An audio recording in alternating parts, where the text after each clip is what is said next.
Modou Lo Sa Thiès, il va être plus viral qu'un match amical entre le Sénégal et le Brésil.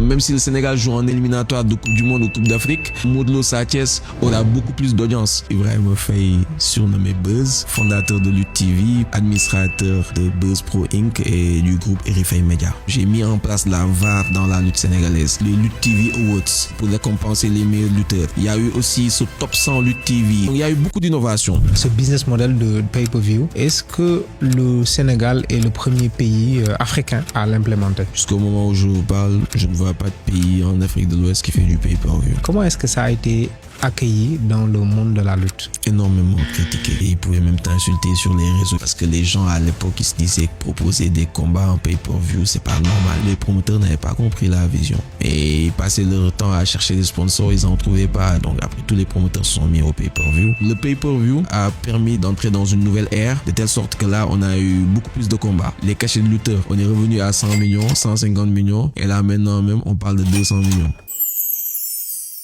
Comment est-ce que vous êtes arrivé à attirer une grande chaîne comme Canal dans le monde de la lutte? Il faut tirer notre chapeau à Modou Lo, qui s'est énormément professionnalisé ces dernières années. Il met en avant l'aspect professionnel sur les réseaux sociaux. Il a un agent marketing. Il noue des collaborations avec les ambassades, avec des marques. Modou Lo a énormément contribué à cette entrée de Canal+ dans la lutte sénégalaise. C'est quoi ton secret business? Il ne faut jamais avoir peur de s'associer et de partager un business. 100% de zéro, c'est zéro. 50% de 1 million, c'est 500 000. Seul, on va vite. Mais ensemble, on va très loin. Comment est-ce que tu fais pour gérer une vague d'hostilité de personnes qui te disent du mal, qui t'insultent? Pardonne-les, ils ne savent pas ce qu'ils font. Exactement. Peu importe tout ce que les gens disent, c'est la finalité qui compte. Au début, on m'a toujours critiqué de gâcher la popularité de la lutte, alors qu'en réalité, moi, tout ce que je voulais, c'est que la lutte puisse survivre. Et aujourd'hui, ça fait plaisir d'écouter quelqu'un comme Pape Alé Niang, directeur général de la RTS, Youssou Ndour de la TFM, dire que